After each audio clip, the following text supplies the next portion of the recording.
Salve, galera! Começando mais um Monarch Talks. Hoje eu estou com o Sóstenes. Perfeito. Sóstenes, obrigado por ter vindo aí, cara. Não, obrigado você, Monark. Obrigado a toda a sua galera que te acompanha. Eu também, meus filhos são teus fãs. Isso aí, da hora. Quando ficaram sabendo quando a gente estaria aqui contigo, ficaram muito felizes. E se fosse na semana que teve o problema da inundação, eles viriam comigo, mas hoje acabou. Eu já vim de Brasília direto para cá por causa de trabalho. Mas uma alegria estar Qual com que é o você. nome deles? Sóstenes Júnior. Ah! Sóstenes Júnior e Jennifer. A Jennifer é mais fã ainda. Essa gosta um pouquinho mais de política. O Júnior faz engenharia civil, aí tá com a cabeça pro outro lado. Tá nos números matados. nos Salve aí números. pra vocês. Obrigado por acompanhar aí. Você tá como vice...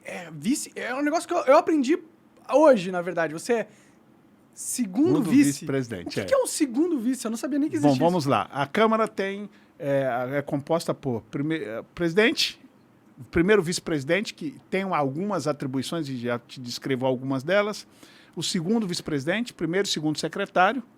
Essa é a composição. A hierarquia da Câmara. Terceiro e quarto. Na verdade, são 4 secretários. E cada um tem uma atribuição. A primeira vice-presidente substitui imediatamente, assim como o segundo, na falta dos 2 primeiros. E a primeira vice-presidente encaminha todos os requerimentos de informação. É responsabilidade da primeira vice. O que é um requerimento de informação? Requerimento de informação quando a gente quer alguma informação do Ministério. Por que pagou, por que fez. É o trabalho fiscalizador do Legislativo. A gente faz um requerimento, é encaminhado à presidência da Casa, aí vai ao primeiro vice. E ele é quem despacha aos ministros, pedindo informações, e eles têm prazo regimental de 30 dias para nos responder toda e qualquer informação de qualquer um dos 513 parlamentares. Interessante. A segunda vice-presidência já cuida de 2 outras atividades dentro da casa. Além de assumir, na ausência dos 2 primeiros, você cuida de restituir despesas médicas de parlamentares. Parlamentar, ele tem restituição integral de qualquer despesa médica com ele, pessoa física. Interessante. Até 135.400 é de atribuição do primeiro vice-presidente, do segundo vice-presidente, restituir essas despesas, lógico, depois de averiguado, tem um corpo técnico da Câmara da área médica que averigua todas as notas, vê todo o trâmite, e aí quem autoriza, neste caso, a minha função por 2 anos, eu fui eleito por 2 anos, a mesa ela é por 2 anos, eu restituo isso. Essa é a primeira atribuição. Quem te elegeu? Quem elege você para esse Os cargo? 513 deputados. É uma eleição dentro da casa. No dia da eleição do presidente da Câmara, a eleição do presidente, neste caso o presidente Lira, nessa legislatura, elege todos os demais cargos. Eu fui eleito no dia da nossa posse, 1º de fevereiro. Isso é interessante, porque você não é um cara da base do governo, né? Você é de direita. Sim. E você está numa posição de relevância dentro da instituição ali, né? É verdade. Assim, houve uma composição, isso se deve muito também à articulação do presidente Lira. Nós tínhamos um compromisso antes do resultado eleitoral, que a primeira vice-presidência seria do PL e seria primeiro vice. No caso, eu estaria concorrendo à primeira vice. Mas o presidente Valdemar Costa Neto decidiu apostar no Senado e abriu mão para os republicanos. O deputado Marcos Pereira pediu a primeira vice e nós fomos para a segunda para tentar ganhar a eleição do Senado, que não tivemos sucesso com o Rogério Marinho. Entendi. Mas para o PL era interessante, até porque entendemos que o Senado passa por um cenário muito importante para fazer esse freio e contrapeso ao ativismo do Poder Judiciário, mas não conseguimos ganhar, mas conseguimos a segunda vice. E a segunda atribuição da segunda vice é fazer o intercâmbio do Poder Legislativo da Câmara dos Deputados com Assembleias Legislativas e Câmara de Vereadores, o que nunca foi desenvolvido pela segunda vice-presidência. Mas hoje, inclusive, foi um dos motivos de eu chegar aqui em cima da hora contigo, foi porque recebi o presidente da Associação Nacional de Vereadores e vamos fazer uma série de intercâmbios que inclusive, com a visão da Câmara como o maior órgão, a Casa do Povo, interagindo com as casas menores, que são as câmaras de vereadores e assembleias legislativas, para o fortalecimento cada vez mais da nossa democracia. É um processo de formação desses caras. Sem dúvidas. Eles são treinados sobre o sistema, é isso? Sim, nós temos, por exemplo, nós temos cursos. O CEFOR é um órgão da Câmara dos Deputados que tem cursos para ajudar como um vereador, porque muitos vereadores, né, no interior, nos 5.500 5.570 municípios do Brasil, tem muitos que não têm assim, o conhecimento técnico do processo legislativo. Que é complexo também, né? Muita regra, né? Muita regra, muito material informativo. E a legislação brasileira, nós temos um erro, que o Brasil, eu acho que a gente precisa amadurecer a democracia. A gente acha que a gente mede o legislador pela quantidade de lei que ele vota. Eu acho que isso é um problema. A gente tem tanta lei que eu tenho pena dos advogados. Tem hora que acham que estão com a lei que já foi revogada em 2 semanas atrás, o camarada... Como que chega essa informação no interior do Amazonas? Uhum. Que a lei número tal foi revista pelo Congresso. Então, assim, e isso também reflete nas câmaras de vereadores. Então, este intercâmbio, essa interface Câmara dos Deputados e Câmara dos Vereadores, eu acho que isso vai fortalecer muito o trabalho legislativo nos pequenos municípios e também nas assembleias legislativas. Pô, legal, da hora demais. Então, parece que mesmo o Lula tendo ganho, ele não está com essa corda toda, assim, dentro do Congresso. Olha só, no dia do resultado da eleição, eu bati um desespero. Te confesso que eu fiquei desalentado. Eu fiquei pensando, por quê? Quem está lá dentro da Câmara, a visão do eleitor e daqueles que acompanham política, como é seu caso, o caso de muita gente que te acompanha, é uma visão de fora. A gente que está dentro conhece um pouco da realidade. O primeiro desespero que me bateu é por eu conhecer os partidos. Eu pensei, o Lula vai governar e nós não vamos ter nenhum partido de oposição. Porque, inclusive, o que o presidente Bolsonaro concorreu, o PL, em outros momentos, pelo mesmo presidente que tem hoje, o presidente Valdemar Costa Neto, foi base de apoio do PT. Uhum. Eu falei, eles vão vir para cima, eu conheço como o PT trabalha, o PT para cooptar. A gente, assim, eu tenho as minhas críticas à esquerda, eu sou de direita conservadora, mas a gente tem que reconhecer nos adversários as virtudes. O PT sabe dialogar, são bom de conversa, bom de papo. Sim. E rola pra caramba. É porque eles não têm o limite financeiro pro papo, né? Não tem. Além do limite financeiro que não existe, eles são bons de conversa. Uhum. Na teoria, nos livros, é bonito o socialismo. O problema é que não funciona na prática. Lá na teoria, bacana, vamos dividir, não vamos ter desigualdade social. Quem não quer isso? Mas não é dividindo que vai diminuir a desigualdade social. É todo mundo crescendo, é ao contrário, a lógica está errada. Mas tudo bem, dentro desse aspecto é que eu acho que quando eu vi o resultado eleitoral, me bateu um desespero. Graças a Deus o tempo foi passando, as coisas foram elucidando. A primeira, para mim, que me deu uma grande paz ao coração foi ver que o Valdemar Costa Neto decidiu abraçar a direita e o conservadorismo. Mudou a cor do partido, tirou o vermelho da bandeira, botou verde e amarelo, assumiu desde o primeiro momento que o partido ficaria na oposição e estamos permanecendo, o líder do partido. E aí, quando veio a composição ministerial, Monark, isso que me chamou a atenção. O PT não acostuma errar muito. E menos ainda o Lula, que já foi presidente 2 vezes, o cara tem experiência. Macaco velho, sabe o que faz. Uhum. Mas quando ele faz os ministérios e dá 3 ministérios para a União Brasil, 2 ou 3 ministérios para o PSD do Kassab, e isola na oposição PL, que não tinha como ser diferente no primeiro momento, mas também isolou progressista do Arthur Lira, que é o presidente da Câmara, e que todo mundo sabia que ia ganhar. E isola os republicanos, ele já separa para a oposição 200 parlamentares de entrada. E, lógico, quando ele dá 3 ministérios à União Brasil é um partido que vem da fusão PSL-DEM. Tem muita gente lá dentro que é de direita. Não vai votar com o governo Lula de jeito nenhum. Ou seja, hoje o Lula deu 3 ministérios para um partido que ele não vai ter 20 votos nas votações principais. Uhum. Nós estamos... Hoje, dia 20 quanto de março? 23 de março. Obrigado. 23 de março. Nós não votamos até hoje nenhum projeto de importância para o governo. Por quê? Porque o governo está sem base na Câmara dos Deputados. Isso eu tenho notado mesmo. Não está passando nada. E o que é esquisito é que tem aquele velho mito da política que nos primeiros 100 dias de governo tudo passa e tem um voto de confiança e aí depois o jogo começa.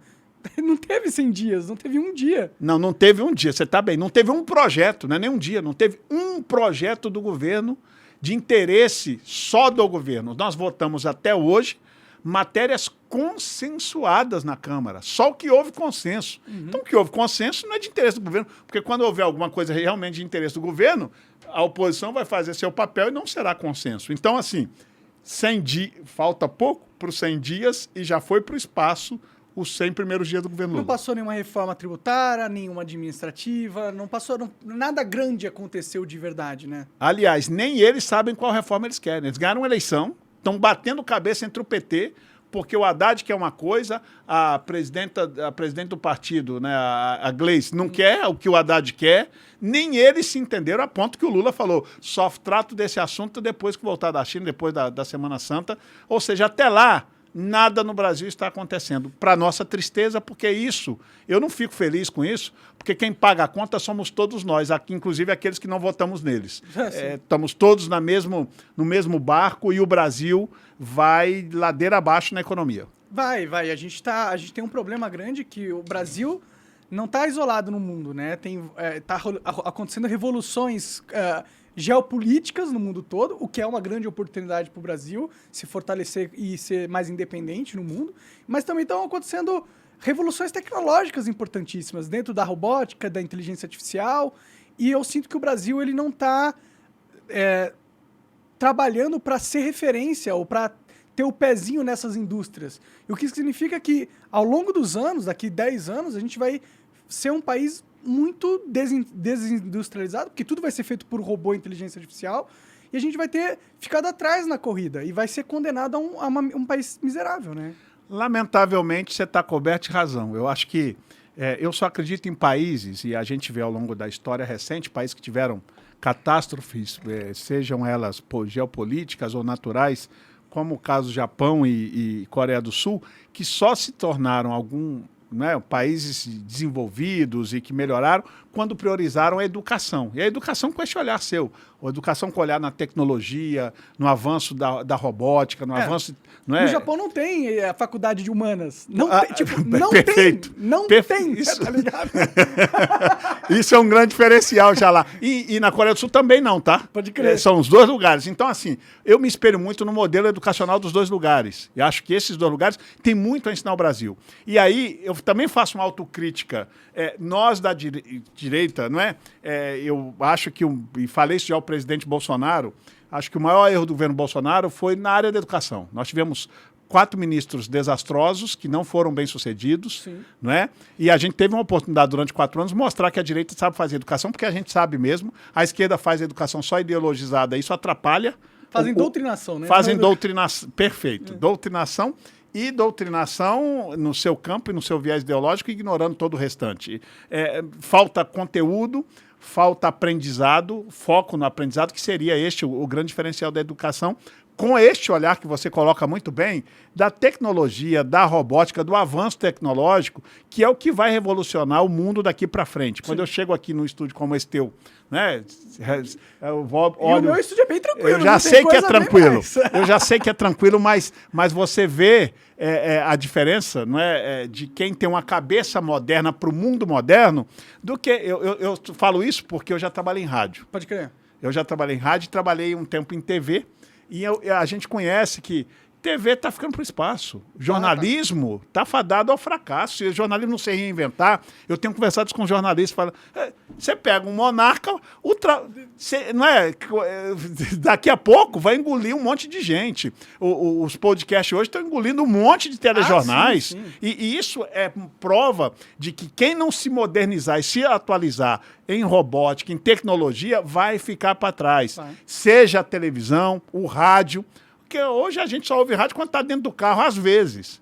Fora disso, né, o rádio está... O rádio tá forte ainda, mas a tendência é... A TV que tá... Acho que o rádio tá mais forte que a TV. Tá mais forte que a TV, concordo com você. Eu acho que o rádio ainda é um pouquinho mais forte que a TV. A TV tá... E você vê a Globo demitindo todo mundo, demitindo grandes estrelas da programação dele, o Kleber Machado, né, que é um grande narrador de futebol. E ela perdendo também várias, antes só a Globo transmitia vários eventos esportivos. Eles perderam pra internet essa exclusividade, entendeu? Então... Eu tive que ver o meu Vasco, sofrer com o meu Vasco domingo passado, assistindo no canal lá do Flow Sport? Do Flow. Por quê? Porque a Globo, nem Bandeirantes, nem SBT, nem ninguém transmitiu. E eu fiquei impressionado. Eu te falo, você é mais jovem do que eu tô com 48 anos, já tô ficando um pouco para trás. O que está acontecendo com o mundo? Ver a TV perdendo esses espaços é algo assim inovador. Não, eu nunca pensei numa coisa dessa. Para te falar a verdade, ver que um canal, né, de podcast, de YouTube, de O não é? Flow é uma casa, Flow. é uma casa com estúdio Pois e gente é. trabalhando lá, não é uma Globo, não, Não é é um uma- Projac, tá ligado? Isso é uma mudança de paradigma que a sociedade e os governos vão ter que entender que não entenderam ainda. Isso passa pela questão da educação. É por isso que eu sou um defensor muito árduo da educação com este olhar, com o olhar do ensino, da modernidade, da tecnologia. Sim, acho que a educação é fundamental. E também a industrialização, né, que é o grande problema, porque nenhum país fica realmente forte se ele é dependente de tecnologias, de importar qualquer coisa que é mais Vende complexa. commodities e compra, Isso é uma coisa que eu, por produto exemplo, industrializado. Por exemplo, eu concordo com o Lula, entendeu? Que bom! cara, Olha! Quando o Lula fala que a Petrobras tinha que refinar petróleo, Concordo. tem que refinar petróleo, pô. Eu acho um absurdo a política de preço da Petrobras esses últimos anos. Monarca, só não pode roubar como ele fez na... Claro. Não, eu não confio que o Pra- Lula vai ser o cara pra fazer Quando isso. foi para fazer as refinarias, roubaram tudo, por isso que as refinarias não existem no Brasil. É verdade, tem não é? isso. O discurso dele é bonito, é o que eu falo. Mas por que o Bolsonaro não fez as porra da refinaria, né? Alguns dos tantos erros que aconteceram, né? O problema é que, acho que 4 anos foi muito pouco, ele enfrentou uma pandemia no meio que isso Foi. paralisou. E enfrentou todo o sistema também, né? E teve todo o sistema, não acho que foi... E tem um outro problema. Eu entendo que o Bolsonaro ele ganhou uma eleição que ele não esperava ganhar. Então ele teve que montar o time andando. Entendi. Ele teve que montar o time andando e quando esse time começa a ser montado, ele montou um time técnico, diferente do Bolsonaro, do Lula, que está sim. escancarando que o dele é político. E quando é político, a gente sabe para que é. Tristemente, eu já estou assustado com a quantidade de espaços políticos e espero que as mesmas práticas de corrupção de outros momentos não voltem com a mesma intensidade, ou com nenhuma intensidade. Porque nós estamos lá para fiscalizar e tem um grupo muito grande de oposição a este governo que, quando começar os pagamentos, tem uma tropa analisando tudo que é pagamento para ver onde vai a roubalheira. Isso reforçou muito na Câmara. É que na época, quando teve o Mensalão e o Petrolão, todo mundo sabia que estava acontecendo. Não era algo assim, meu Deus, foi uma surpresa quando estourou. Só que o nego deixava quieto, porque estava alimentando um sistema ali, né? É verdade. Pode Hoje ser os que podcasts não vão deixar isso acontecer, as redes sociais, espero que ajude pra caramba pra isso, Monarca vai abrir a boca e tantos outros se que não tem... me prenderem, né? Não vão te prender. Eu tenho certeza que você vai continuar cumprindo seu belo papel, que é importante para a democracia. Tomara, porque já me baniram, né? Já tenho Já acompanhado. me censuraram, né? Você falou, inclusive, que a gente estava conversando antes, você falou que você era do PT Eu e aí fui. você virou um conservador. Olha só. Como que acontece isso, cara? Eu tô curioso. Isso acontece, eu acho que acontece com quem é de bom senso na vida. Pode crer. Eu, como todo adolescente, com tino de liderança natural, era líder de classe, que a gente começa assim nas escolas. Na época, logo depois da redemocratização, eu não sei nem se hoje ainda existe com a mesma intensidade, mas a gente tinha os grêmios estudantis nos colégios. Aí eu presidi grêmio da escola, eu morava nessa época no interior de Minas Gerais, presidi grêmio na cidade de Tuiutaba, no Triângulo Mineiro, e depois fui o presidente da União dos Estudantes na cidade. Todo líder estudantil, os sindicatos professores doutrinavam o coitado. E eu fui um doutrinado. O sindicato de professores me viu como líder estudantil, me cooptou e falou assim, você tem que vir com a gente. Pagavam para eu ir junto com eles para Belo Horizonte para ajudá-los nas greves que eles faziam. Entendi, te alistaram ali. Me alistaram imediatamente. Sim. Eu, como estava começando, adolescente, entendi que aquilo fazia parte... Até como experiência, eu acho que nem Lógico. foi ruim, na verdade, né? Foi bom. Na verdade, serve muito para mim hoje, ter passado por lá. E aí foi justamente logo na época do impeachment do Collor. Eu era segundo secretário da UBS Minas, e o Collor veio o impeachment, Lindenberg era presidente da Uni, eu fui cara pintada e fui petista naquela época. Mas logo em seguida nós elegemos na nossa cidade o presidente do sindicato dos professores, nessa cidade. Ele tinha, eu me lembro como se fosse hoje, o tempo passou, um Corcel, azul metálico. O cara mal ganha o primeiro mandato e aí começaram as denúncias de corrupção. Entendi. Em menos de 2 anos o cara já tinha casa nova, carro zero, com salário de vereador de uma cidade de 100 mil habitantes. Quando eu vi aquilo, eu já entendi que não adiantava o discurso do PT e a prática era outra, que a prática da corrupção já existia ali, no Nascedouro. E ali eu fui antagônico, radical e me filiei, isso eu era adolescente, naquela época ainda não votava com 16, Eu logo na minha primeira filiação, quando fiz 18 anos, já me filiei no PSDB à época. Pode crer. Porque era o antagônico antes de Fernando Henrique ganhar a eleição. Então, logo depois, Fernando Henrique ganha, e a gente vê essa história de lá para cá, vocês já conhecem bem o que aconteceu com o Brasil. Então, ali foi a minha ruptura com a esquerda. Ver um vereador que eu ajudei a eleger, que eu acreditei, um presidente do sindicato de professores, se corromper em menos de 2 anos. Pode crer. E aí, depois disso, eu me dediquei a uma vida, saí da vida política, né? Fui viver minha vida sem estar na política e só voltei para a política muitos anos depois. Ah, é? Quantos anos depois você voltou? Olha só, eu sou filho de pastor, sou evangélico e por conta disso eu não queria ser pastor. Eu conheço a vida, é um negócio, um desafio muito grande, mas tive um trato de Deus muito forte, pessoal comigo. Entendi que eu também tinha uma vida eclesiástica para ser desenvolvida. E aceitei o desafio depois de um susto, de que eu quase morro, num choque elétrico, que eu tinha também um chamado para essa área eclesiástica. Eu queria ser advogado, ganhar muito dinheiro, não me envolver com vida eclesiástica e pronto. Mas acabei, Deus, para aqueles que acreditamos em Deus, teve um trato muito duro comigo, eu aceitei o desafio e acabei sendo missionário durante 8 anos na Argentina, numa cidade pequena, no noroeste argentino, chamado Coronda Santa Fé, uma região muito pobre, e fui para lá como missionário 8 anos. Meus 2 filhos, inclusive, nasceram na Argentina. Neste período, aí eu me dediquei à vida eclesiástica, falei, política nunca mais. Volto ao Brasil e fui fazer política eclesiástica, porque existe a política também de convenções de pastores e tudo. É a política de base, né? Não, essa é a política diferente de todas, tá? É a política do clero. Na Igreja Católica ela é um pouco mais alta e na evangélica também não é muito diferente. Entendi. Existe um negócio que interessante isso aí, hein? Pesado, interessante. Existe a política. Por quê? Onde está o ser humano, Monarca? E esse é um detalhe muito importante. Instituições humanas, elas têm falhas em todas. Quando eu faço críticas, por exemplo, à Igreja Católica Apostólica Romana, são as falhas humanas. Eu respeito muito o que é divino, o que é sagrado, eu tenho fé, sou um evangélico por convicção, mas a gente entende que todas as instituições teve a mão do homem, vai ter falhas. Tem falha na Igreja Católica, tem falha na minha igreja evangélica, tem falha em todo que é lugar. Mas o que mais importante no meu caso é a questão da fé que tenho em Deus. E neste caso, quando eu pensei que estava fazendo a política eclesiástica somente, conheci um personagem muito conhecido no Brasil chamado Pastor Silas Malafaia, que eu não conhecia. E ele me convidou para ser um coordenador de eventos dele no Brasil e fora do Brasil. Fui trabalhar com ele como coordenador de eventos. Com 3 ou 4 anos que estava lá, ele falou, eu apoio um rapaz aqui que é deputado federal, mas eu estou querendo uma pessoa mais ligada a mim e que eu tenha um relacionamento maior, porque eu já fui avisado que eu vou ser perseguido pelo PT. Então, como eu vou precisar de alguém lá para ser uma voz... Isso era que ano? 2012. Entendi. 2012. Vem a eleição aí, se prepara, filia num partido, eu vou tentar transferir votos, você já tem o seu trabalho, junta essas coisas e vamos ver se você se elege. E aí foi quando eu vim candidato em 2013, 2014 foi a eleição, não é isso? E quando 2014, também pós 2015, primeiro mandato, fui eleito com 104 mil e alguns votos no estado do Rio de Janeiro, a minha primeira eleição.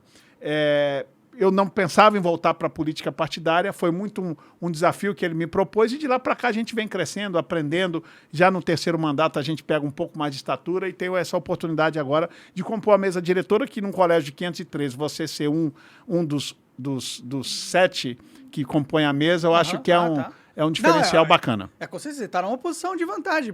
Por isso que eu fiquei surpreso, porque estamos no governo Lula e um cara que é de direita está numa posição importante. Parece que o Lula não tem tanto poder, foi o que eu pensei, entendeu? Então é interessante. E aí, por causa da corrupção, você acabou entrando na política e tá feliz de ter entrado? Assim, bom, ganhou 3 vezes, né? Isso aí é um feito hoje em dia. É um feito. A Câmara tem mudado muito, assim, né? Eu acho que essa questão toda que você acaba de dizer da tecnologia, eu quando cheguei na Câmara, eu conheci alguns colegas, tipo Harold de Oliveira, que foi senador, faleceu, do Rio, 10 mandatos. Simão Cecim, 10 mandatos, 2 do Rio, que eu estou dando exemplo. Tem um do Piauí, 12 mandatos. Eu acho que a política brasileira daqui para frente, por conta de redes sociais, desse dinamismo diferente, isso vai acabar. Por quê? Porque todo mandatário tem desgastes. Você vai numa votação, você sempre vai ferir algum interesse de algum eleitor seu. Sim. Quando, por exemplo, eu tive que votar lá, no ano passado nós fomos votar piso salarial para enfermagem. Ah, tá. Eu tenho um monte de eleitor enfermeiro, me pressionaram de tudo que é lado. Eu não acho, e falei para muitos deles, que eu vou falar aqui para você, eu falei para eles. Falei, eu vou votar, mas eu acho que vocês não vão conseguir nada, porque está errado, não se bota piso de salário por projeto de lei. Isso é lei de mercado, isso não é...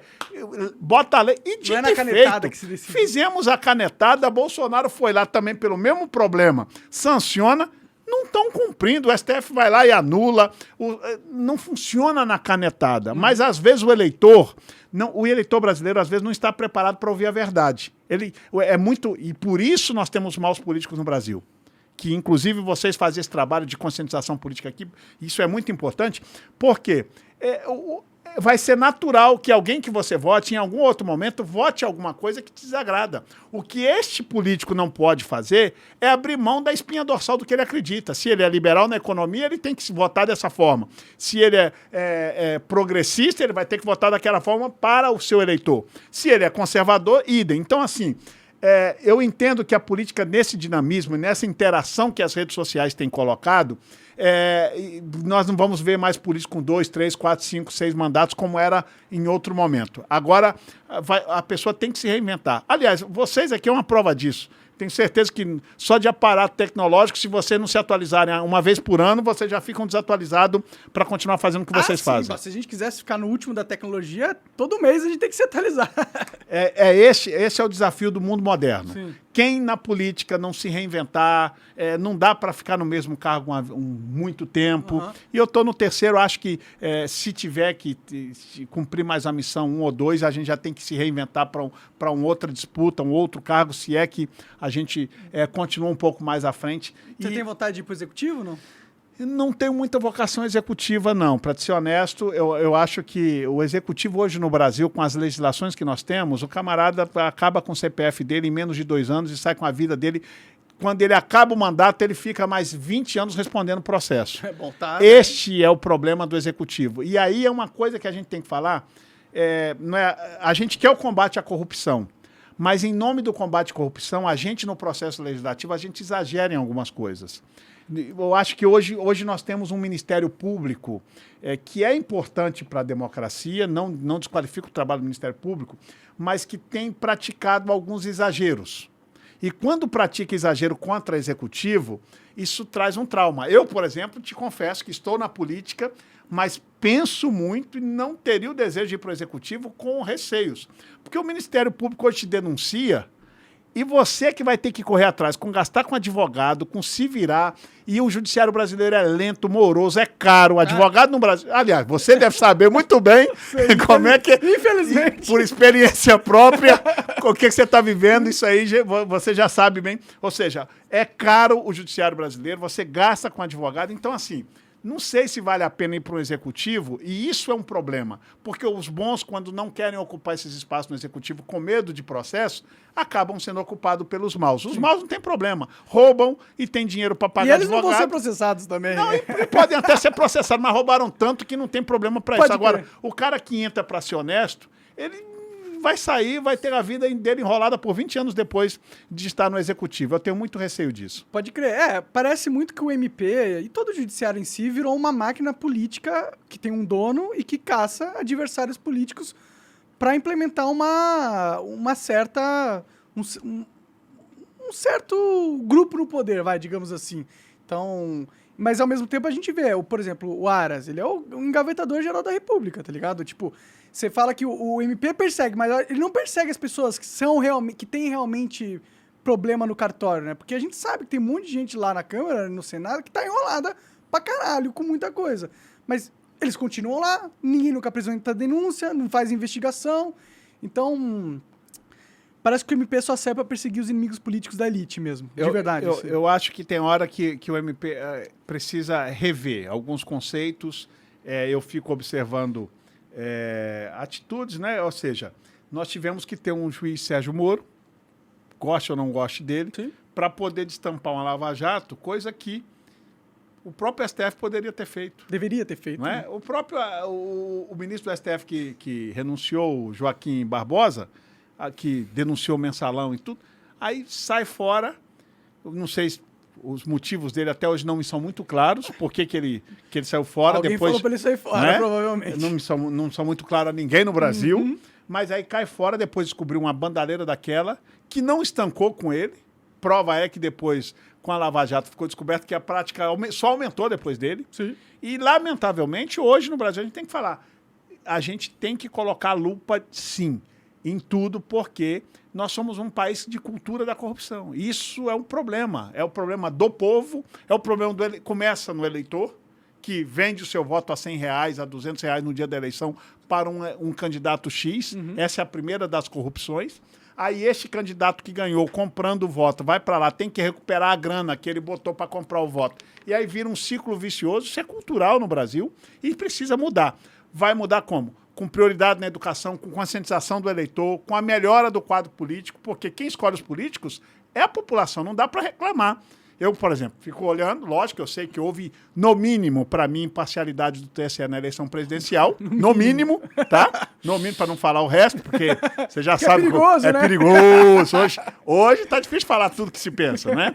A gente tem que medir as palavras, mas no mínimo isso eu afirmo que houve imparcialidade e como o pleito foi ali muito apertado, isso influenciou no resultado eleitoral para mim, mas hoje a gente tem que conviver com um presidente descondenado por corrupção, e todo mundo sabe que foi tirado lá pelo colega do STF, que foi indicado pela sucessora, e tá aí, nós temos que conviver. E tem que aceitar isso como normal. Como normal, não é? A gente... E como democracia. E eu digo, eu sempre vou me dirigir a ele como descondenado. Eu não gosto nem de falar o nome, eu não sou desrespeitoso, mas descondenado ele é. Sim. Ele é descondenado no mínimo, não é? No mínimo, para a gente ser benevolente no que a gente fala com relação a ele.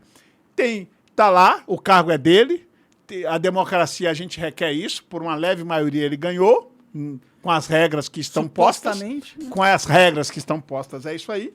E a gente vai tocando a nossa vida neste Brasil, preocupado realmente com essas questões do MP, do judiciário. Nós estamos com um desequilíbrio na harmonia dos poderes. Eu acho que a gente, em algum momento, como democracia, que somos jovens, isso é natural da democracia ter esses 30 anos de democracia. A gente vai ter que ter a maturidade suficiente para uma revisão nessa questão tripartícipe dos três poderes. Eu acho que o freio e contrapeso no poder judiciário ainda é muito leve. Tinha que o Senado fazer, né? Os mecanismos estão ali, o que falta é vontade política, né? Eu não sei se estão todos os mecanismos ainda, Monarca. Te falar propriamente, por exemplo, eu acho um erro não ter tempo de mandato para ministro do STF e dos tribunais. Essa questão, que inclusive até eu tenho que assumir a meia-culpa, porque eu fui o relator, na época que o Eduardo Cunha, presidente da Câmara, ele me pediu para relatar a PEC da Bengala, para subir de 70 para 75. Naquele momento, o que o Eduardo Cunha desejava e que eu também comungava, por isso fui o relator, é porque se a gente não aumenta, a Dilma indicava mais um ou dois, até ela sair. Entendi. Então nós votamos aquilo justamente para não acontecer, porque já estava muito desequilibrado, muito esquerdista, indicado por presidente esquerdista na Suprema, no STF. Mas hoje eu acho isso um erro. Eu acho que, e sempre achei, tá, que ministros de superiores tribunais, Tribunal de Justiça, STF, nós devemos colocar com tempo de mandato, porque... Senão ele fica numa posição de poder que ninguém consegue tirar, e ele faz o que ele quiser e passa por cima da Constituição, e a gente tem que ficar calado. A caneta desses caras está desmedida. Caneta de diamante o bagulho. Nós estamos... e isso não é salutar para a democracia. Acabou a democracia, de verdade. Quando a lei não funciona mais, quando um juiz passa por cima da própria Constituição que ele jurou defender, acabou a democracia. A gente pode até chamar de democracia para a gente se sentir melhor e não se desesperar com a situação do Brasil. Mas, de verdade, na essência da palavra, ela não é mais. Não é mais. Nós estamos com a democracia, no mínimo, para não usar a sua palavra, acabou, totalmente fragilizada e desacreditada. E sabe qual? Para o eleitor normal, para o cidadão comum, que é o caso de muitos daqueles que te acompanham, eu acho que é a sensação da impunidade. Isso é o pior momento, a pior coisa para um cidadão comum é você ver que um pobre delinquente não tem o mesmo direito que um delinquente poderoso. o poderoso sai pela porta de trás com a decisão, né, de habeas Favorável. corpus do STF ou do STJ, e o pobre que roubou, que também não estou defendendo o ladrão Claro, de ninguém pouca defende coisa, ladrão, né? né, mas fica lá, a pena dele muitas vezes é cumprida, o cara passa o tempo da pena, do cumprimento da pena, porque não tem um advogado. Isso, a sensação de injustiça e de não punibilidade das coisas é o que enfraquece mais hoje a democracia brasileira. Com certeza. Colocar o Lula de novo no poder foi um tapa na cara de mão cheia na sociedade brasileira. Literalmente, eu digo que a cusparada que aconteceu lá no Congresso é cuspir na cara do brasileiro. Foi, pra A mim, volta dele, para mim, é cuspir na cara do brasileiro. concordo plenamente. E aí a gente tem um outro tópico que entrou na mídia hoje em dia, com a tentativa de assassinato do Moro pelo PCC, que levanta para mim uma discussão importante, né? Quão grande a gente vai deixar o PCC se tornar?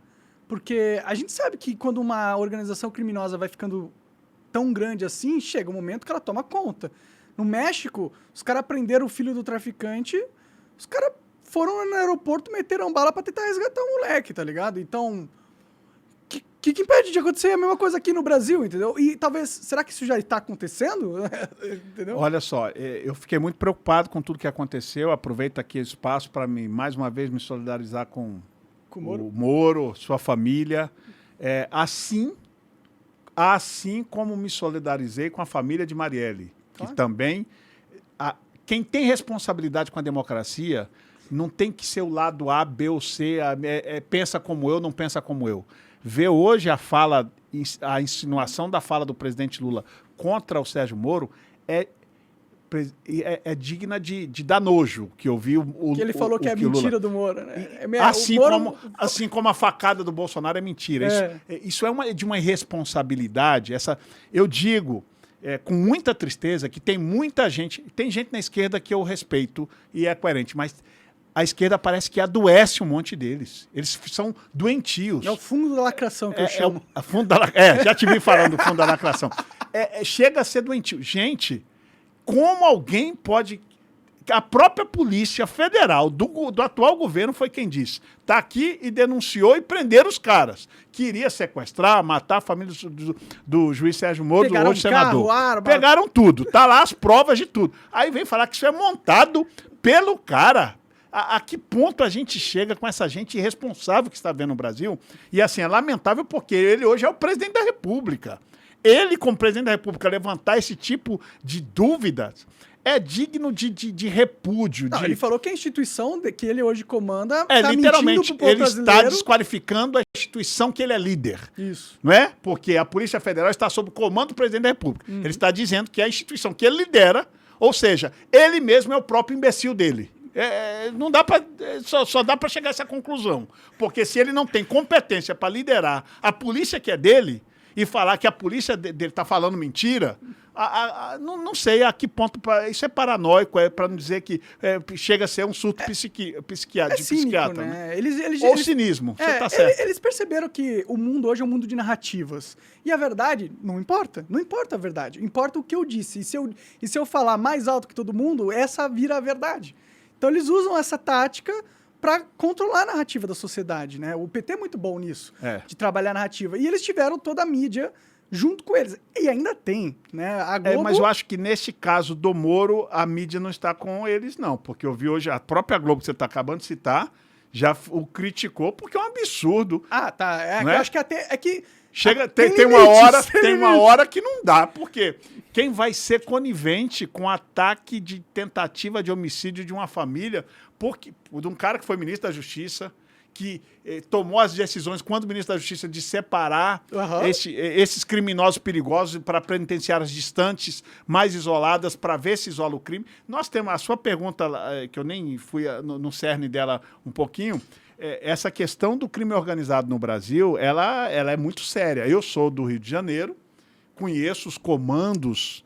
Lá é mais sério ainda. Mais sério que São Paulo, apesar de achar o PCC hoje mais estruturado do que os 3 comandos... com certeza. Né? Comando Vermelho, ADA e o 3º comando, que são os comandos do crime organizado no Rio, além dos comandos da milícia, que não Não é uma milícia só que tem no Rio. As milícias do Rio, você tem, no mínimo, 4 comandos diferentes de milícias no Rio de Janeiro. No mínimo. Caralho. Então, assim, o Rio de Janeiro é todo uma questão geográfica, de topografia do Rio, contribui para isso. Mas nós temos que enfrentar o crime organizado, e o Sérgio Moro, nisso, ele foi muito feliz. Ele fez um trabalho muito eficiente no combate ao crime organizado, que está sendo desmantelado quando você vê um presidente que passa na frente do outro e o presídio faz festa.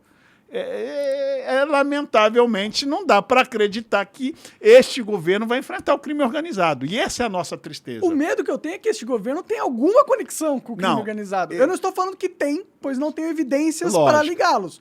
Mas, contextualmente falando, às vezes parece isso, entendeu? Lógico, quando tem festa, quando o cara passa na frente, está provado, isso para mim não é uma prova cabal da ligação, sim, mas existe no mínimo uma afinidade, né? Não é? Sim. Podemos afirmar que existe afinidade do crime organizado do país com o presidente Lula e um partido político. Isso está, a afinidade está provada na festa que foi feita.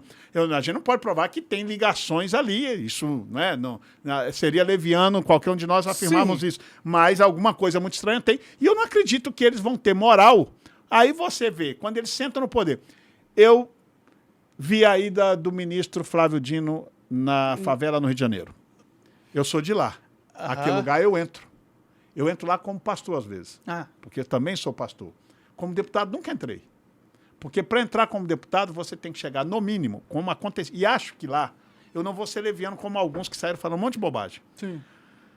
Eu não sei, e a única coisa que eu quero perguntá-lo, que eu já aproveito para perguntar aqui para você, que quem sabe ele assiste, qual foi a pauta que ele foi tratar naquele lugar? Porque se fosse o ministro da Ação Social e naquela favela, eu sei o motivo.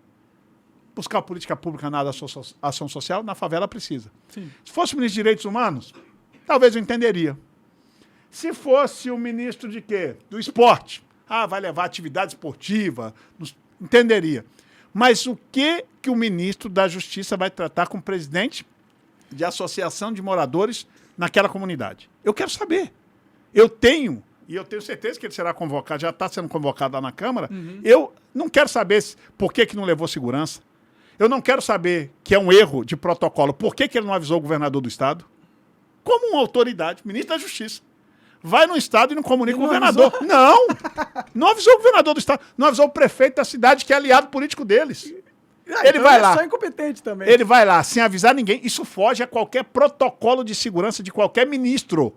Não é do ministro da Justiça, que é um ministério importante. Sim. O ministro da Justiça combate o crime organizado e aquilo ali é um lugar dominado pelo crime organizado. Então, assim, o que ele foi fazer lá, que não poderia fazer em seu gabinete em Brasília, convidando as pessoas para lá estarem conversando com ele. E como ele tem a coragem de se expor a esse risco e saber que nada vai acontecer com ele naquele local? Sem polícia, sem avisar o governador do Estado, sem avisar prefeito, sem nada. Assim, se não quer polícia militar porque não gosta, porque a esquerda não gosta da famosa polícia militar, chama a guarda municipal, que não é militar, mas pelo menos vai lá com alguma coisa, para evitar que corra um risco. 2 carros pretos, isso filmado, naquele lugar. Ali é o seguinte, para quem não é do Rio, naquela rua onde ele entrou, logo a 50 metros à frente já tem a primeira barricada e os caras com radinho e com fuzil. 50 metros. Entendi. A 50 metros, eu não estou falando de 1 quilômetro. Não. A 50 metros. Para ele chegar ali daquele jeito, com certeza, os presidentes de associação de moradores, que aparentemente foi com quem ele se reuniu, avisou os meninos, que a gente chama no Rio de Janeiro, os meninos, vai vir aí o ministro da Justiça, que vai conversar com a gente e tal, porque os presidentes de associação de moradores têm boa relação com o pessoal do tráfico. Eles moram lá e não tem como não ter. Eles têm que ter. Eles têm que ter. Até pela própria sobrevivência. Eu não critico o presidente de moradores, porque tá ali.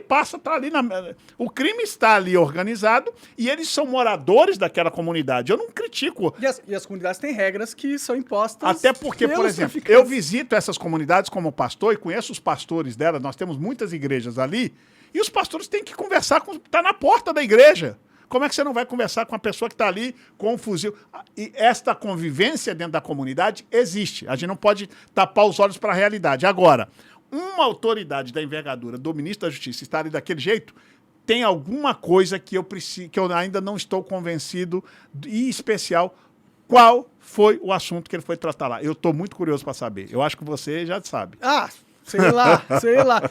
Mas eu acho estranho como o Dino age realmente como ministro, porque, por exemplo, lá no Rio Grande do Norte estava tendo briga de facção ao céu aberto, tiro, borrada de bomba, ônibus sendo queimado. O cara demorou uma semana para ir lá. Uma semana? Ele é o ministro da Justiça. Tipo, eu sinceramente eu fico preocupado. Eu falo, será que a gente vai virar um narco-estado? Será que esse é o futuro do Brasil? É pra isso que a gente tá trabalhando aqui, por isso que eu pago imposto, tá ligado? Então, eu acho que a gente tinha que levar a sério essa situação antes que seja tarde demais aqui pra gente. Entendeu? Monark, a sua preocupação é legítima. Eu tenho amigos, inclusive um amigo que trabalha muito comigo no Rio, é do Rio Grande do Norte. Ele é de uma cidadezinha muito bonita do Rio Grande do Norte, São Miguel do Gostoso. Tem uma pousada lá na cidade e tem me ajudado muito no Rio de Janeiro. E a família dele toda de lá. E a semana passada, quando eu desembarquei no Rio, estava no auge daqueles incêndios, que parece que hoje já continua tendo, até hoje, né? Parece que não acabou, né? Não acabou ainda. Mas ele estava tão...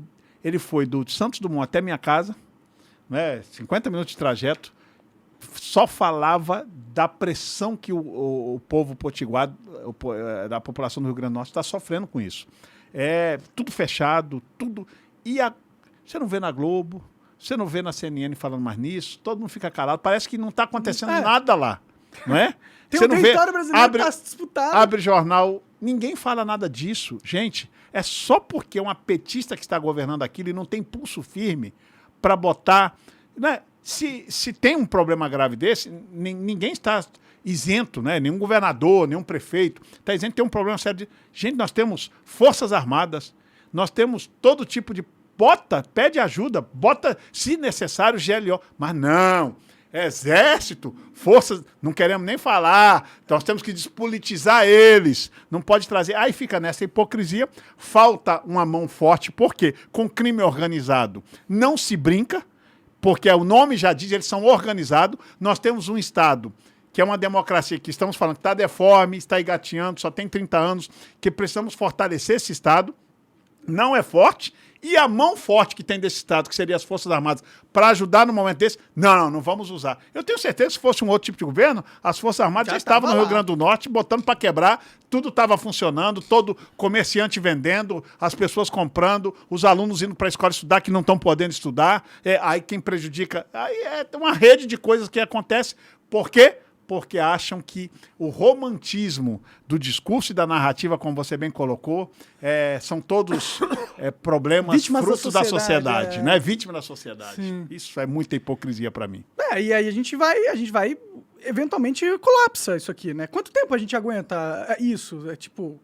Eu não sei. Eu acho que... Eu tô planejando vazar daqui do Brasil, cara. Sinceramente, eu não vejo futuro nesse país. Não tem por que eu ficar aqui, entendeu? Eu entendo. Se eu tivesse a sua idade, talvez estaria pensando da mesma forma. Mas eu sou ainda aquela pessoa que ainda tenho fé, tenho esperança.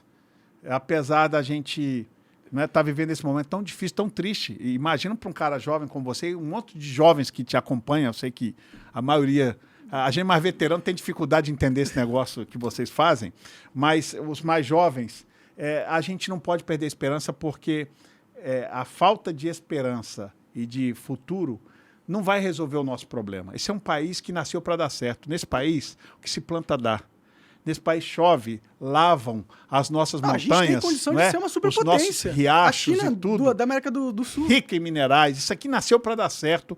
Temos um problema de formação cultural, desde quando colonizados trouxeram para cá também um extrato social que traz antropologicamente a nós vários problemas, mas a gente precisamos nos reciclar, nos aprender, e pessoas como você e tantos outros jovens, eu entendo, sou solidário ao seu sentimento de querer sair do país, mas se pudesse fazer um apelo, vamos lutar pelo que a gente acredita. Nós nascemos numa terra muito boa. Eu conheço alguns países do mundo, sei que tem lugares bons no mundo também, mas esse canto que Deus permitiu a gente nascer foi por algum propósito. Eu acredito sempre num propósito que a gente tem. A cada dia que amanhece, senão o vazio que a gente acaba se esvaziando se não achar um propósito e uma motivação. Sim, sim. E a motivação, eu sempre achei que quando a gente vê alguma coisa errada na minha vida, eu tenho esse enfoque. Quando eu vejo uma coisa que me incomoda, aquilo é energia para que eu me dedique para mudar aquele quadro.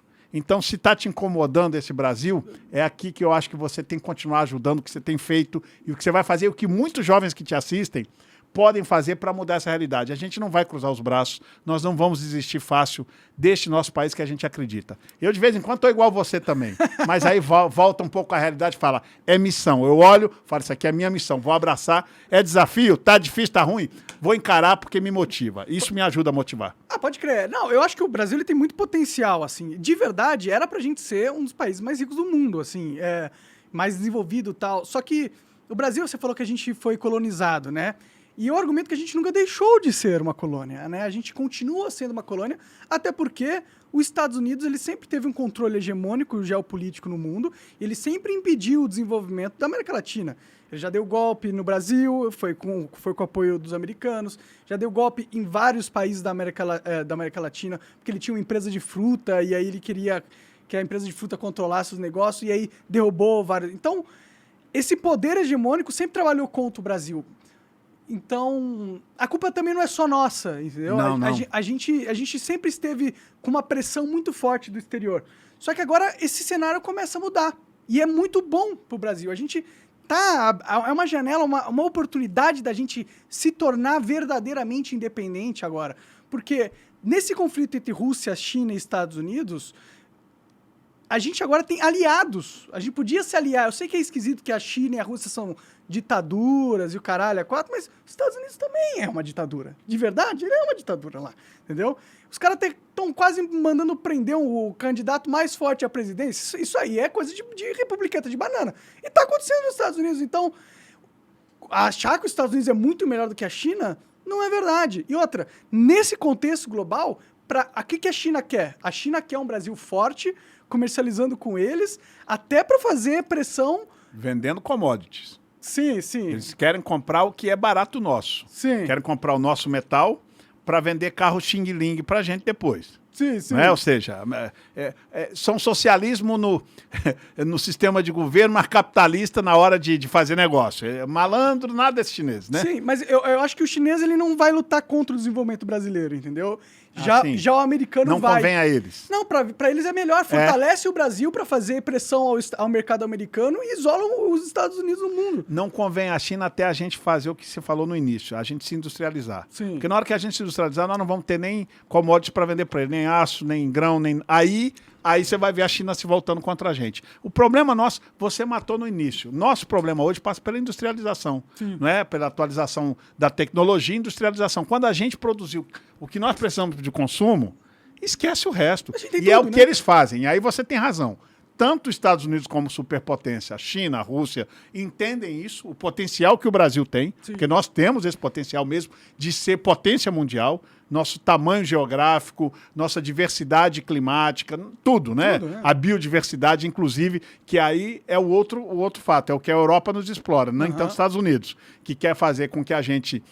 entregue a Amazônia para eles. São donos eles. Né? Eles querem. Eles são donos. Eles vão passar leis internacionais que vão amarrar a exploração do Brasil das nossas próprias terras. Aí quando você vai, como eu fui com o presidente Bolsonaro numa cidade lá no interior de Roraima, fronteira com o Peru, acho, num dia com ele, eu vejo os indígenas falando: nós queremos plantar nossa soja, nós queremos explorar nossas pedras preciosas, só nos autoriza. Aí o IBAMA não autoriza, porque eles não podem. Mas a ONG que vem de fora vem, explora e vende. Então, é tudo errado. Nós precisamos observar esse tipo de coisa. Não é, tomar conta do país. Tomar conta do que é nosso, industrializar o que é nosso, tecnologia do que é nosso, e aí nós vamos começar a ser essa potência. E realmente, aí a gente tem uma pressão americana, para nós não chegarmos a esse nível, europeia, aí China hoje como potência mundial e Rússia. Enquanto a gente estiver vendendo só commodities e comprando deles produtos industrializados, para eles está ótimo. Na balança comercial, eles sempre vão ficar no superávit e a gente sempre lascado. Sim, sim. Só que a gente podia aproveitar essa guerra Temos que aproveitar. Para usar falar assim, Estados Unidos, ou você me dá essa tecnologia aqui, ou eu vou fazer esse acordo com a Rússia. Aí, Rússia, ou você vai começar a jogar com os dois e pegar as coisas pra nós, tá ligado? O que está faltando é um governo de política bilateral, né? Um Itamaraty com essa inteligência para que nós possamos aproveitar desculpa falar, mas da desgraça alheia. Eles que decidiram fazer guerra para lá, então agora é a nossa hora de aproveitar. Não é? Na Segunda Guerra Mundial, os Estados Unidos cresceu assim. Os caras começaram a entrar em guerra, eles ficaram longe da guerra, construindo indústria para alimentar a guerra e depois saíram o país mais rico do mundo. Então o Brasil tem oportunidade de ser porque nós temos mesmo. Essa guerra não tem nada a ver com a gente. Nada. Tá, nós não pedimos, nós não queremos. Eles estão para lá, querem continuar, que continue. A gente vai aproveitar. E a gente não desperdiçar oportunidade na vida é um dos piores erros do ser humano. Sim. E nós estamos desperdiçando, você tem toda a razão. É foda, né, cara? Eu não sei. Você acha que o Lula vai conseguir dar essa guinada, assim? Porque, de certa forma, o Lula não é também... Tipo, ele deixou os navios iranianos atracarem aqui no Brasil, que foi uma coisa que os Estados Unidos não gostou. Ele não está sendo totalmente subserviente à hegemonia ocidental. Ele tá... Há uma tendência deles sempre serem contra os Estados Unidos, independente do governo que lá esteja. Apesar que o governo lá hoje é aliado ideologicamente, mas eles contra essa hegemonia, e nisto, em parte, eles têm certa razão. Mas... O problema é que eles fazem isso com viés ideológico. Eu gostaria que o Lula acertasse, gostaria mesmo, de todo o coração, ele tá aí, vai ter que presidir 4 anos, não é? Se não tiver... Se ele fizer coisa boa, que bom, né? Que faça, melhor para o Brasil. Eu gostaria que desse certo. Não vejo muita capacidade e possibilidade disso por conta... o Lula voltou raivoso. Bom, as últimas declarações deixam isso claro. O primeiro governo do Lula, muitos defeitos, entre eles a corrupção, mas foi um governo que na economia ele acertou muito, não é? A gente tem que reconhecer. Lógico que ele pegou uma economia muito arrumada pelo... Deu sorte também, né? Tava arrumada, ele pegou o boom da commodity, né? Isso, pegou um momento da economia mundial muito favorável e a gente tem que reconhecer que por isso, inclusive, que ele fez de sucessor a Dilma, que é um poste. Com certeza. Acho que um pouco foi mérito dele. Mas dessa vez eu pensei que ele ia voltar, primeiro, quando eu vi que ele errou na composição ministerial. E quando eu estou começando a ver esses quase 100 dias de governo, só conversando com ira, com raiva, e eu respeito muito e acho que a gente tem que aproveitar, valorizar os nossos idosos. Né? Eu acho que a experiência de vida ajuda muito aos mais jovens. Eu acho que essa é o vinho que envelhece, fica melhor. Nada de conflito de gerações, ao contrário, as gerações se somam. Uhum. Entretanto, eu estou vendo que o Lula parece assim, que está um pouco senil. Preso ao passado. Eu acho que está muito... não conseguiu se modernizar na política, e não conseguiu se atualizar. E isso... Bom, ele casou com a mulher que vinha visitar ele no presídio, né? Então... Tá, o que isso tem a ver? O cara tá totalmente... O núcleo familiar, o núcleo de pessoas que é próximo a ele são as pessoas que estavam... E, Monarca, o pior momento. É que ela que manda pra caramba. Todo mundo tá reclamando no governo de que ela, às vezes, ela manda mais do que ele. Imagina. Então, isso é um problema. Realmente, eu não tinha nem... Você está me chamando para atenção para uma coisa que eu estou ouvindo lá na Câmara, que já está mandando, está atrapalhando. Ouvi isso de petista, tá? Ouvi isso de petista. Então, isso é um problema que talvez possa o Brasil sofrer, porque o Lula tem experiência, já teve lá, né? Podia acertar pelo bem do país, mas eu não estou vendo, eu não estou vendo ele acertar. Tomara que eu esteja errado na minha avaliação inicial e que ele comece a acertar e o Brasil vá bem, é o que a gente Claro, todo mundo torce para isso, né? Quando o Brasil vai bem, todos vamos bem, né? Nós somos brasileiros. Com certeza, com certeza. Vamos ver o que vai acontecer. Mas ele realmente não está fazendo nada. Não. Se for, o que o Brasil precisa para virar potência? Reforma de imposto. Primeiro. O nosso imposto é insano. Tem que tirar o imposto do consumo, tirar o imposto de indústria. Cobra dos ricos, velho. Eu não sou de esquerda, mas, mano, se alguém tem que pagar imposto, é o rico, não é o pobre, tá ligado? Verdade. Você arruma isso, você já começa a desbloquear a industrialização. Aí você faz um investimento para criar uma série de setores estratégicos que a gente nem possui aqui no Brasil, e aí você começa a andar. Mas enquanto não fizer essas coisas... Eu até acho que antes de toda essa reforma, a gente precisa da reforma do Estado. O Estado nosso é grande demais, é inchado. Aí você vê, Bolsonaro governou com quadros técnicos, 22 ministérios, já vai para 39. Parece que daqui a pouco vai querer inventar mais. Eu tenho no meu estado mais cargo para dar, melhor. Né? No meu estado, vou te falar uma coisa que me disseram essa semana, que eu fiquei assustado, quero até, mas parece que a informação é fidedigna. Nós temos uma prefeitura de Niterói, governada por um petista, saiu do PT de vergonha, porque foi preso na Lava Jato e tal, aí foi para o PDT, fez o sucessor, que é o Grael. Fiquei sabendo que lá agora tem 69 secretarias, 60 um município, que é um dos campeões de royalties do Brasil. O PIB altíssimo é lá, Maricá e Saquarema, os 3 municípios por causa do pré-sal, que mais recebe royalties do Brasil do pré-sal. Os caras têm 69 secretarias. Isso é um estado inchado. Então, a reforma tributária é importante para a gente rever e trazer essa modernidade ao Estado? Concordo. Mas nós temos que rever o tamanho desse Estado. O Estado não pode ser do tamanho que temos. Sim. A gente está ocupando coisas, um monte de coisa já deveria estar na iniciativa privada, ter sido privatizado, porque daria outro dinamismo, outra velocidade, inclusive para o desenvolvimento do Brasil. Aí ficam pregando contra a privatização em nome de produzir um Estado que se ocupa de coisas que não é atribuição dele. Faz tudo, essas próprias refinarias que você defendeu um tempo atrás, não necessariamente precisava estar na mão do Estado. Bota dinheiro privado para fazer. Sim. Vão ganhar dinheiro, vão fazer com mais eficiência, com mais celeridade, sem corrupção, ou se tiver corrupção que resolva para lá, igual o caso das americanas, que é agora que o mercado que se resolva, e a justiça vai punir quem tiver que punir, mas não ficar na mão do Estado. Isso é um problema. Então eu fico muito assustado e acho que antes da reforma tributária, a gente tinha que fazer uma reforma do tamanho do Estado. Sim, uma administrativa. Uma administrativa, que não sei se o governo... Esse governo acho que tem o menor interesse nisso. Então a gente tem que fazer a que ele quer, que é a tributária, que pelo menos a gente alivia um pouco a vida dos pagantes, daqueles que pagam tributo. Ajudaria muito. Tirar o imposto sobre consumo, pô. Tem produto que é 50% de imposto. Agora é bom falar que eles estão voltando os impostos, né? Ah, sim. Estão voltando. Games, eles estão... Tudo que o Bolsonaro fez de redução de impostos, voltando impostos. Que foi ótimo, eles estão cortando, né? Isso é um problema. Essa mentalidade que não sei. Só que essa questão da privatização, eu acho que é um tema delicado, entendeu? Porque... Já vi você falando sobre isso. Não, porque eu concordo. Eu acho que a maior parte das coisas o Estado não tem que fazer mesmo. Mas a gente não pode ignorar que existem oligopólios internacionais, né? E que qualquer privatização que a gente fizer das nossas estatais tem grandes chances de ir na mão desses caras. E esses caras, eles são totalmente ligados com outros governos, entendeu? Então, deixar nossas reservas de petróleo e as coisas que são fundamentais para a existência da economia brasileira na mão de agentes externos, eu não acho que é uma boa ideia. Deixa eu só ponderar com você. Esses caras não são ligados a governos. O quê? Eles são donos do governo, Eles são ligados ao dinheiro. Sério? Onde eles ganharem, se eles verem que ganham mais no Brasil do que nos Estados Unidos, você pode saber que eles vão virar brasileiro nato, porque o negócio deles é grana.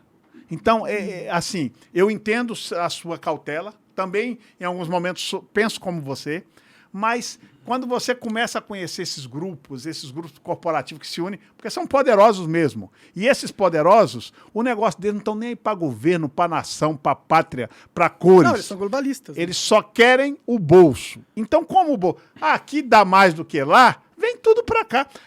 O mercado é assim. Quando vê, estou ganhando mais ali. Por que bota essas taxas de juros que a gente está pagando aqui, a loucura da taxa Selic? Justamente porque eles já sabem, aí é o mundo globalista, que ao colocar isso, vem investimento para cá por conta do dinheiro fácil, do juro fácil, né? Fica então, comprando dívida brasileira. Então, o que acontece? Esses caras não estão nem para país, para identidade de onde nasceram, de onde fizeram, prefiro esse ou aquele. Preferem ganhar. Onde eu ganho mais? É aqui? É onde eles vão botar, onde eles vão fazer. Então, assim, acho que na reforma do Estado, a privatização é importante com responsabilidade, e eu concordo com você, não dá para também sair entregando tudo, né? Água... senão os caras vão pegar nossos recursos água, e petróleo. Pro exterior. Não, isso aí você está certo. Agora, até a gente faz coisa aqui que não tem justificativo. O Estado cuidar de Correio, o Estado cuidar de Eletrobras, o Estado cuidar de um monte de... Tem estatal nesse país, estatal de comunicação, EBC. Para com isso, pelo amor de Deus. Sim. Isso não é para o Estado cuidar. Aí você tem concursado lá. Nós temos gente concursada em EBC que ganha 40 mil reais de salário. Gente que fez concurso na época que saiu daqueles cargos comissionados da Câmara dos Deputados, que serve cafezinho com 30 e tantos mil de salário. E quem paga isso? O contribuinte brasileiro. São contra essas distorções que eu falo que tem que ter correções. Assim como acho que a gente tem que ter uma série de revisões em questões salariais discrepantes dentro do próprio do próprio funcionalismo público. As pessoas fala tinham que ser tanto em demitidas, desigualdade né? social. Ou demissão. Uma delas é essa, não é não ter demissão estabilidade. no sistema público é ridículo. É uma prática de 1800 que a gente mantém, tá ligado? E que obviamente, que causa ineficiência na máquina estatal. Se você tá garantido o seu emprego, você não precisa fazer nada, não precisa melhorar, você também não tem incentivo de trabalhar mais para ganhar mais, como que vai funcionar? Não vai funcionar? Não funciona. É só ir num banco público e num banco privado e ver a diferença do atendimento. Pois é. Mas aí a questão não é nem ser público. A questão é que a regra do público é burra. A regra é boa. Eu acho que daria para ter um público bom. Lógico. É possível fazer um público bom. E essa questão por exemplo, da privatização da Petrobras. A Petrobras é um monopólio. Eu vou dar um monopólio pros gringos? Não é inteligente. Então quebra primeiro a Petrobras. Eu não faria nem da Petrobras inicialmente. Eu estava falando da refinaria. Sim, refinarias. Sim, a refinaria... Refinaria eu defendo a privatização. Sim. Porque para evitar aquele problema. Para evitar o problema da corrupção que houve ali na refinaria do Rio, na refinaria lá de Pernambuco, lá em cima. A roubalheira. Então, assim... As refinarias, entrega na mão da iniciativa privada. A gente já estaria refinando, já estariam com problema de petróleo solucionado no país se a gente tivesse essa cabeça. Mas quero insistir com refinaria na mão da Petrobras com o monopólio do Estado. Não sei, eu acho que isso é um desserviço. Também, com certeza. Bom, vamos... Entendeu? Concordamos com alguma coisa. Não, sim, eu acho que... E acho que a Petrobras não dá para abrir mão, você está certo. Tem certas empresas que são estratégicas demais para a gente abrir mão, assim, sabe? E tipo, dá na mão dos gringos. Talvez daqui 2, 3 gerações, se a gente tiver mais maduro como democracia, entender, aí deixa para os bisnetos, tataranetos resolver esse problema. Pode crer. Nós vamos só botar as refinarias. Se a gente já resolver o problema das refinarias, já avançamos muito. Com certeza. E aí, quando que vocês vão votar lá na Câmara pra gente ter bomba atômica? Boa pergunta. Eu quero saber de quem é o projeto. Quem vai ser o que vai assinar o projeto? Você quer uma bomba atômica? Claro, a gente tem que ter bomba atômica, pô. Eu acho que a gente não vota isso nem tão cedo com esse governo. Esse governo aí não tem a menor chance da gente votar. Mas você vê a Coreia do Norte. A Coreia do Norte é um regime que nenhum país do mundo ocidental quer que se perpetue. Mas ele continua lá. Por que ele continua lá? Porque eles têm bomba atômica. Então a bomba atômica é uma garantia de soberania nacional e territorial. Então, a gente não tendo uma bomba atômica, se o mundo apertar mesmo, e se os gringos precisarem dos nossos recursos, eles vão invadir aqui, Nós vamos votar esse projeto de lei quando tivermos mais monarca na vida pública brasileira. Entendi. Porque a cultura pacifista do brasileiro, nós temos muito esse... A gente... nossa independência foi uma independência muito diferente dos países latino-americanos que teve derramamento de sangue. Nós fomos um pouco romântico aqui no Brasil. Bastante romântico. Foi uma independência concedida, né? Concedida, tudo consensuado. Então, essa falta o brasileiro ele tem essa cultura muito pacifista e os conceitos para serem mudados, todo paradigma para mudar, você leva gerações. Sim. Então é por isso que eu falo que nós vamos ter que ter alguns monarcas mais aí na vida, né? Porque quando se fala, a gente tem muita resistência com relação a esse tipo de sermos mais aguerridos, que dá, eu entendi muito bem a sua pergunta e ela tem lógica, por um lado, né? O lado da autonomia, da força, porque só se respeita com força. Lamentavelmente é assim. O mundo é esse. O mundo, a realidade é uma, apesar da gente não querer, por exemplo, brasileiro quer guerra. Eu acho que se fizer uma pesquisa no Brasil hoje, ninguém quer saber disso. Aí, para que uma bomba atômica se a gente não está pensando em guerra? Mas é uma questão de soberania nacional, entendo o seu ponto de vista. A gente precisa ter mais gente que pensa como você. Eu acho que você ainda é minoria no Brasil hoje. Pode ser. Mas é um bom debate. Sim, para mim, enquanto não tiver essa parada, a gente é refém. Essa é a verdade. Um bom debate. Um bom debate. Não, legal. Da hora demais, só Vou te convidar para um dia estar lá na Comissão de Seguridade eu falo Segurança sobre Pública para você falar sobre bomba atômica. Uma audiência pública sobre bomba atômica no Brasil com monarca e alguns convidados. Você me acha mais alguns? Olha, dá view isso aí, viu? Bastante, de verdade. Vou falar lá com a turma. Eu não posso, como vice-presidente, eu não posso participar de comissões. Entendi. Porque o regimento não permite. A função institucional da vice-presidência não me permite, mas eu tenho colegas lá na Comissão de Educação, e a Comissão de Educação está sendo presidida pelo PL esse ano, Eu queria assistir o debate. Ah, eu iria pra esse eu falo e vou estar lá para participar. É bacana a ideia. E vai dar views. Vai dar views. Imagina a gente no Brasil, tô debatendo, vamos ter a bomba atômica brasileira. E eu acho que você ia se surpreender com a quantidade de pessoas que iam gostar Eu imagino, eu tô aqui conversando contigo e pensando, quanto será que pensa igual esse cara no Brasil? Eu fiquei agora curioso, inclusive para entender qual seria a demanda da população brasileira. Não é um assunto que é muito conversado, dialogado. Hoje em dia não se dialoga mais nada de sério, de produtivo. Mas eu acho que é um debate muito interessante, que eu vou propor lá aos meus colegas, e depois eu peço para você estar lá junto com a gente, vai ser um prazer enorme. Vai ser engraçado. E quero que você me mande alguns não, porque eu não conheço muita gente, não. Você conhece bastante? Conheço, acho que tem o Farinaz, o Robson Farinaz, é um cara que falaria sobre isso, eu acho. Bacana.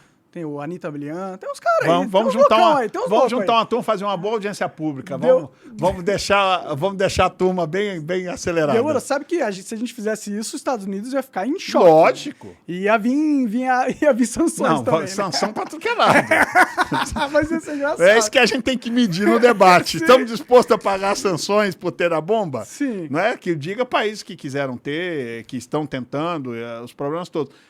Mas é um debate. É um debate muito interessante. Pode crer. Vamos ver se um dia a gente... Quando a gente fizer esse debate, eu vou sentir que o Brasil tá indo para uma independência, entendeu? Mas, Sochi, obrigado, cara. Foi demais o papo. Obrigado você. Obrigado por ter vindo aí. Parabéns pelo seu trabalho. Continue, te incentivo. No finalzinho é só para te dar a injeção de ânimo que continue fazendo o que você faz bem. Tá? Conte com a gente lá na Câmara dos Deputados. Eu estou por esses 2 anos na vice-presidência. Está à disposição quando você tiver alguma viagem a Brasília, nosso convidado para estar lá, vai ser legal. Um prazer muito grande. E esse compromisso meu de audiência pública sobre bomba atômica, você vai ver que vai sair não vai ficar só aqui com no bate-papo, não vai ser só no bate-papo. Vai ser muito engraçado. Vai ser interessante, vai ser uma loucura. Porque esses papos que eu acho que mudam os conceitos e a gente não pode estar só encaixotado no que a gente pensa, no que a gente concorda. O Brasil tem que ser livre, a gente tem que ser independente. A gente tem que pensar é muito diferente. Para ser escravo dos outros. A gente tem que pensar diferente. Isso é que é Brasil e essa é a força desse país. Parabéns por tudo que você faz. Obrigado pela oportunidade, o convite de estar aqui com vocês.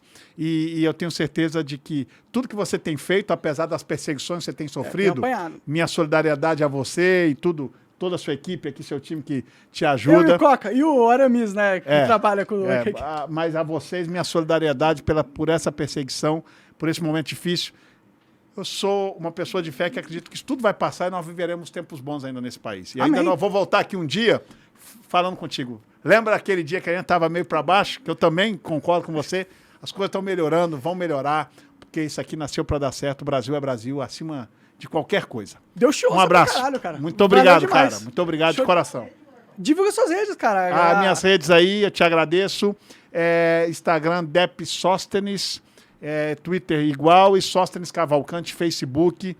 Cavalcante meu é com E, não é com I, porque essa é uma família originária da Itália, que originariamente era com I. Uhum. Aí, por briga de família no Nordeste, onde vieram ali para Pernambuco e Alagoas, decidiu que uma parte da família, tem uma brincadeira que fala que os pobres ficaram com Cavalcante com TE e os ricos ficaram com Cavalcante TI. Como eu sou da ala pobre, eu sou Cavalcante com TE, então meu Facebook é Sóstenes Cavalcante com TE. Legal, no TikTok tu não tá?